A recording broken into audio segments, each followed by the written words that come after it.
అవును, రామసేతును రాముడు వానర సైన్యంతో కలిసి నిర్మించారు. ఇప్పుడు ఈ వీడియోలో చూపిస్తున్నది రామసేతుకు నిర్మించిన రాళ్లను ఫ్రెండ్స్. నలుడు నీలుడు అనే ఇంజనీరింగ్స్ అప్పటి కాలంలోనే వర్క్ చేసి రామసేతును నిర్మించారు. తమిళనాడులోని పంబన్ ద్వీపము, శ్రీలంకలోని మన్నార్ దీవుల నడుమ ఈ రాళ్లతో రామసేతు నిర్మితమైంది. దీనికి సాక్షాత్తుగా నాసా కూడా మొదట రామసేతు రాముడు నిర్మించలేదు, భూగర్భ జలాలలో మార్పుల వలన ఈ దారి ఏర్పడింది అని చెప్పేది.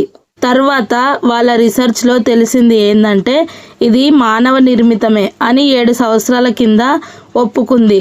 నాసా కూడా ఆశ్చర్యపడేలా రామసేతు అయితే ఇప్పటికీ ఉపయోగించిన రాళ్ళనైతే మనం ధనుష్కోటిలో అయితే చూడవచ్చు ఫ్రెండ్స్. కోదండ రామస్వామి దేవాలయంలో మనము ఈ రామసేతు రాళ్ళనైతే చూడవచ్చు. 10 నెలల పాటు సీతమ్మ లంకలో బందీగా ఉంది.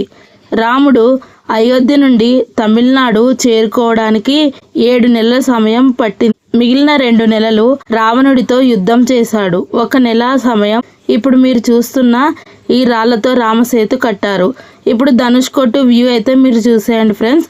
రామసేతు విశేషాలు ఫుల్ వీడియో 2 days లో అప్లోడ్ చేస్తాను. ఇంతలోపు రామేశ్వరం వ్యూ గురించి, రామేశ్వరం టెంపుల్ గురించి, రామేశ్వరంలో 22 బావుల విశిష్టత గురించి ఫుల్ వీడియో ఛానల్ నేమ్ కింద లింక్ ఇస్తాను. రామసేతు కట్టిన రాళ్లను ఎంతమంది చూసారని కామెంట్ చేయండి.